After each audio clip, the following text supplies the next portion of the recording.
We got some major Travis Hunter news on Tuesday, and let's just say it's pretty good.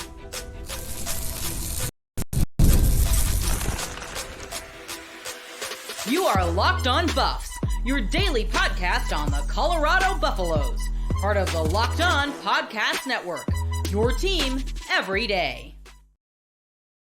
Welcome to Locked On Buffs. I am your host, Kevin Borba. Today's episode of Locked On Buffs is brought to you by our sponsors over at FanDuel. Place your first $5 bet, and you'll get started with $200 in bonus bets guaranteed. Visit FanDuel.com to get started. We are also brought to you by the Locked On Podcast Network.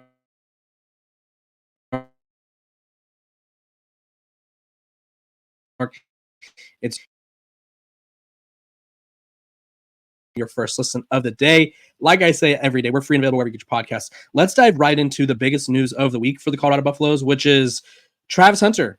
He's going to play this week or this weekend. I think there's a little bit of concern. Obviously, we don't know exactly what happened in the game, but ESPN was reporting it as a shoulder injury. He came back with a little brace on his arm, which is to help with the shoulder. And today, when talking to the media, Coach Prime said Travis should play for certain, Jimmy as well, and then he said Terrell Timmons is out. So Colorado, which I mean, huge get for Jimmy Horn to be back in the game or be back in the lineup, right? Colorado goes from having the best wide receiver core in the country to all of a sudden they're losing four of their top receivers at once, or four receivers at once, right? Or Marion Miller is out for the year. He had surgery, unfortunately, so he is done for this season, which is truly unfortunate because he was really starting to figure things out. I think the coaches, more importantly, were starting to figure out that, hey, maybe we should play this guy. Good things happen when he's on the field. And so he had a really good game before he went down with the injury. But Travis Hunter went out early in the game. I think he only played like about a quarter and a half-ish, if not less. And so he went down, like I said, with a shoulder injury. And for Colorado, this is a major get, right? You can't lose Travis Hunter and expect to sort of win. Now, I'm not saying Colorado can't win without him, but it's very difficult because you are losing. It's not just the best player in football. It's like you're losing someone like a 3-1 type of player, right? You're losing the best player in football. You're losing your best receiver, best player on offense, and then you're also losing your best player on defense, right? You can't lose that much talent. And you would hate to, especially, I think realistically, if I were, which this is hypothetically speaking, I don't think Travis should only play one position.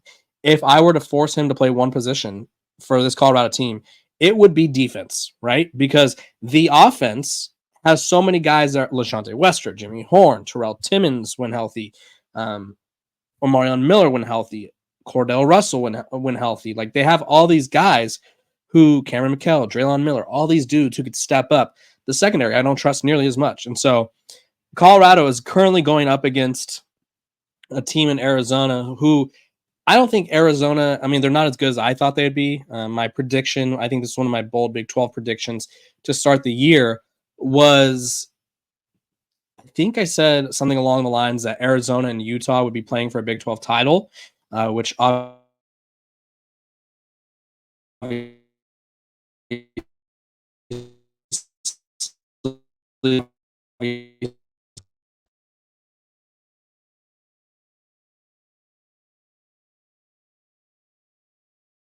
year. And so that was unfortunate.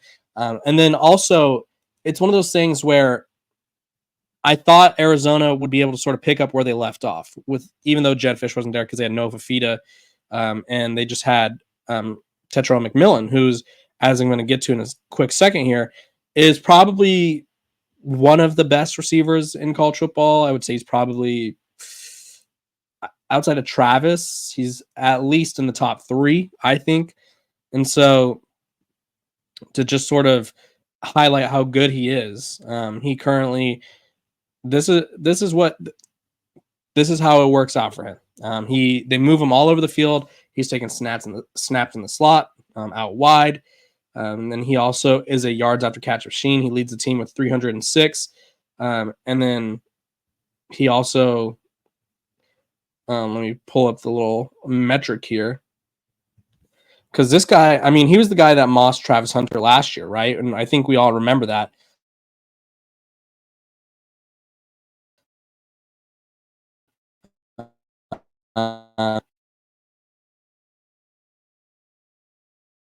finding out ways to take these deep shots with him. And he's really good when it comes to contested catches. And so I don't think Colorado has a corner on this roster that can shut him down, not named Travis Hunter. And I don't even know if Travis Hunter could shut him down. And this isn't like a knock on Travis. It's just he's that good. I think Travis is the only player on this team that can neutralize him. And I don't know if anyone could shut down Tetrell McMillan. We'll find out this weekend. So I think getting Travis Hunter back is one, great for the offense because Shedeur Sanders has his favorite target. And it's sublime for the defense, if you will, because the defense need their top corner guarding the other team's top receiver, right? I'm not saying that Preston Hodge or DJ McKinney or even Brandon Hood couldn't do this, right? But I am saying that I trust Travis Hunter a lot more than I trust those other guys, right? I just think that he's built for this moment, right? This is what he does. I meant Colton Hood, by the way. Sorry, Colton Hood. But Travis Hunter is built for going up against the best player of the best team. And so for Colorado to not have to lose Travis Hunter for a period of time is a huge win. I think that's probably the biggest news of the week for the Buffs is that Travis Hunter is going to be there when they head to Tucson on Saturday. So major Travis Hunter news in that department. When we come back, we're going to be talking about Coach Prime's latest announcement about the running backs. Apparently they're going to use them.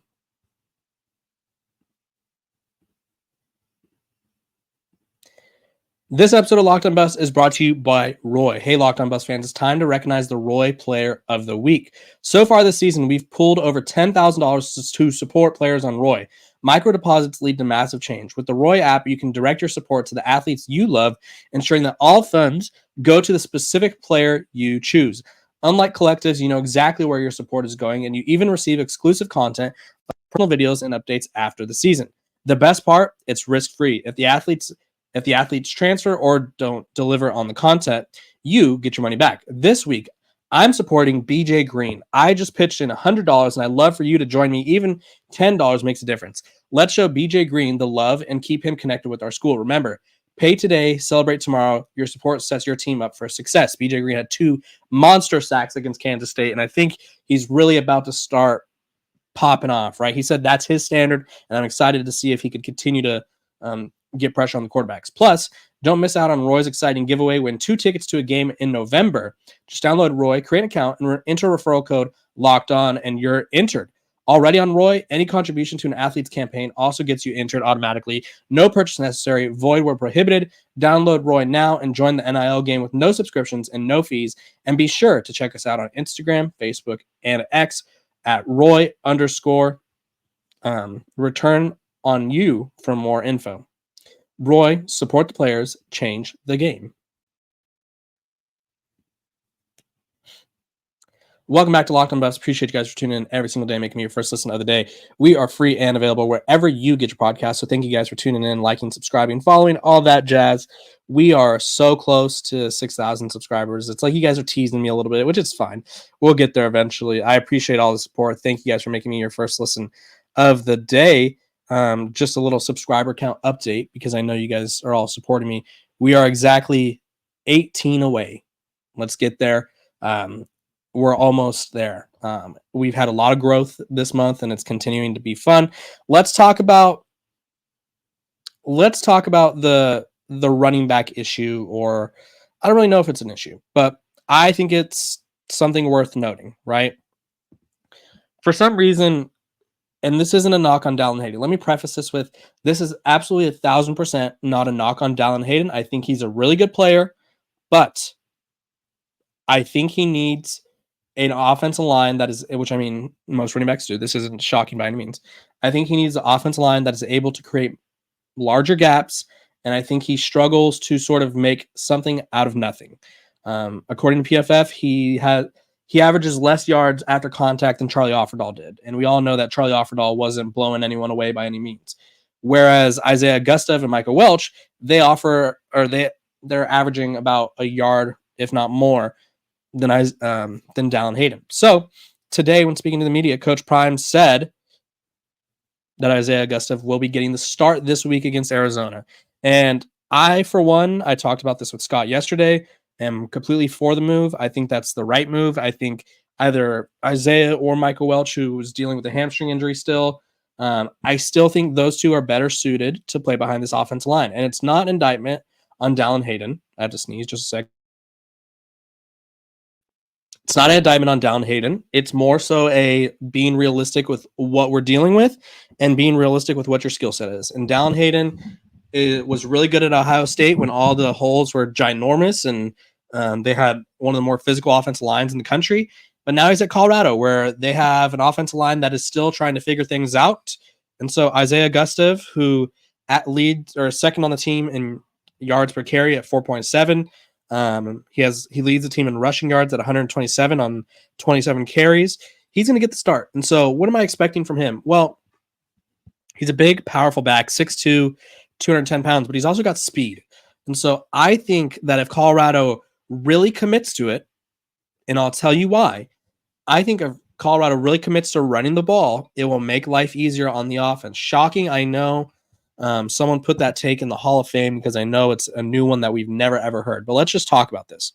I tweeted this yesterday, and I'm sure a lot of people saw this, and a lot of people are arguing with it. This is a fun observation that I made. Colorado's record based on how many running back carries there are in the game. When Colorado runs the ball 14 times or more, they're 4-0. When they run the ball 14 times or less than 14, they're 0-2.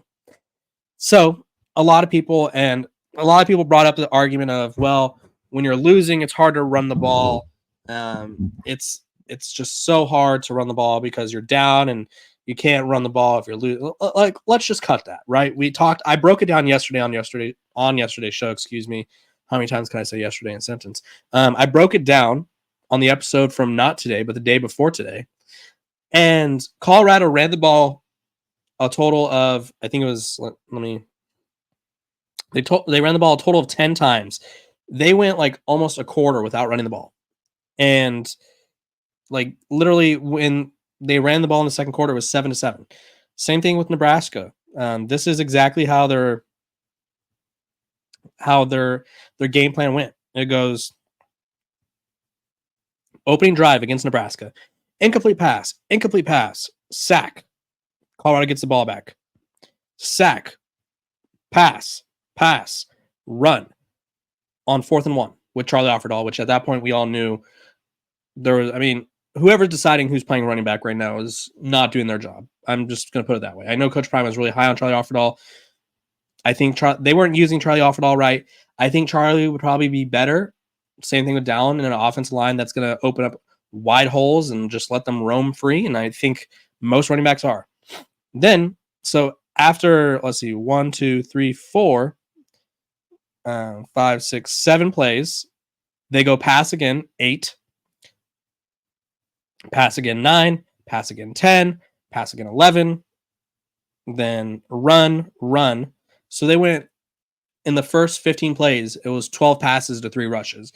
And so you're trying to tell me that you're trying to be balanced, but you're really not. And like Colorado, they've proved to themselves against UCF. And I think this is the thing that bothered me so much about the Kansas State game was you're playing a team that A, predicates themselves on running the ball, and B, they have a decent run defense, but you could pick them apart. They didn't have the best pass rush.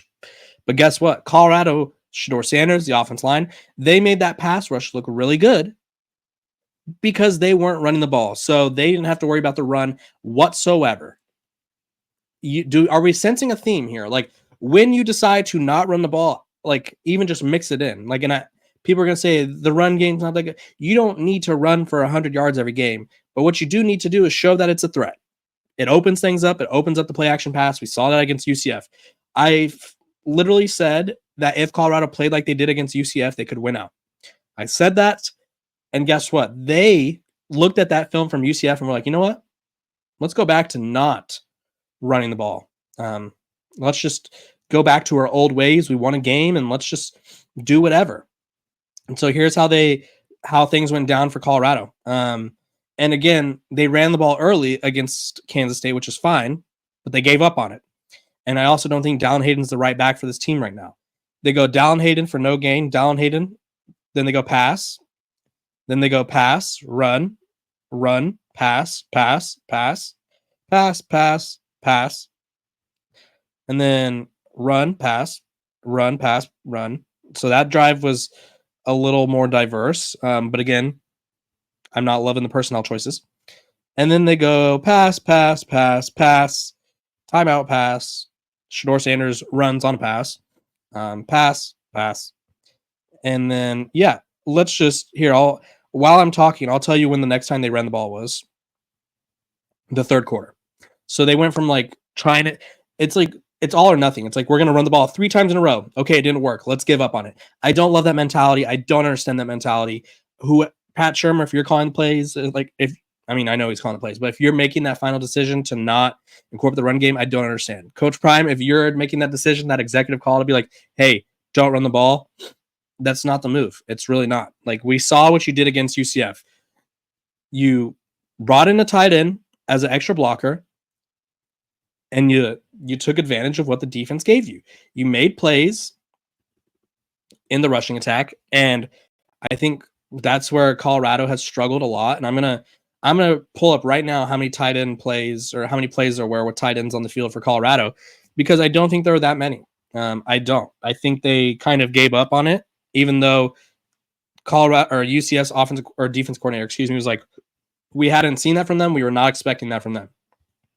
So here's where let's just look at it. For tight ends, they had Savell Smalls on the field for 5 plays. Sam Hart was on the field for 6 plays. That ain't going to do it. For reference, when they played against UCF, they had tight ends on the field. I think it was 60% of the time, I think is what the UCF offensive coordinator said. So I don't understand how you go from that, or defensive coordinator, how you go from, hey, we found something that works, to, you know what? No, we're good. So didn't love that, but I guess we'll see if they make the change. When we come back, I'm going to give you my prediction for the Arizona game. This episode of Locked On Buffs is brought to you by FanDuel. Hey, NFL fans, you could start the season with a big return on FanDuel, America's #1 sportsbook. So when you get a hunch in the middle of the game, you could check out the latest stats, view live play-by-play, and so much more on the same page where you place your bets. You'll get started with $200 in bonus bets guaranteed when you place your first $5 bet. That's FanDuel.com to get in on the action. Welcome back to Locked On Buffs. Appreciate you guys for tuning in every single day, making me your first listen of the day. We're free and available wherever you get your podcasts. Thank you guys for watching, listening, however you get me. I appreciate you guys. Let's talk about this game.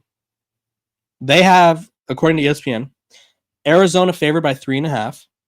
Right, they're the home team. I feel like home teams usually, if it's a close toss-up, I feel like the home team usually gets a 3-point swing. ESPN gives them a 41% chance of winning, so Colorado has a 59% chance of winning this game.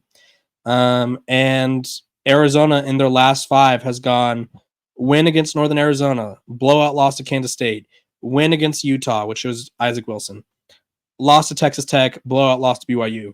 I don't think this Arizona team's good. I really don't. I think Colorado should win this game at least by 10. If Travis Hunter is like legitimately healthy and is able to make the impact that he normally makes, I think they win this game by 10 or more. Realistically, Noah Fafita, after a year in 2023 that saw him throw for 25 touchdowns and 6 picks, he currently has, and he was averaging 8.6 yards per completing 72% of his passes. He has 8 touchdowns to 9 interceptions, and he's been struggling. His past 2 games, he's thrown 1 touchdown to 5 picks. So he is not the same guy that we saw last year. You got to get pressure on him. You take away Tetral McMillan, and you're taking away the rest of their offense. Noah Fafita wants to force the ball to McMillan. McMillan is like we all know he's their leading catcher, but to really stress how much he's a leading catcher by, he has 42 catches. The next guy has 22, and that's a running back. For reference, I know, I would say Travis Hunter is probably Shador's favorite target. He has 49. The next guy has 26, 26, 22. Shador obviously relies on Travis a lot, but he's dishing the ball around. No Fafita, no siree. He is not dishing the ball around. He wants to get to McMillan. I think Colorado wins. I think, 1, I don't think Arizona's defense can stop this Colorado offense. 2, I think Colorado's defense can force some big plays because they're know if he's going to force some throws. So I think this defense is going to have a bounce back week, win this game by 10 or more. I'll give you guys a score prediction later in the week. I appreciate you guys for tuning in every single day, making me your first listen of the day. Free and available wherever you get your podcast. Make sure to like, subscribe, and follow. And I will see you guys tomorrow.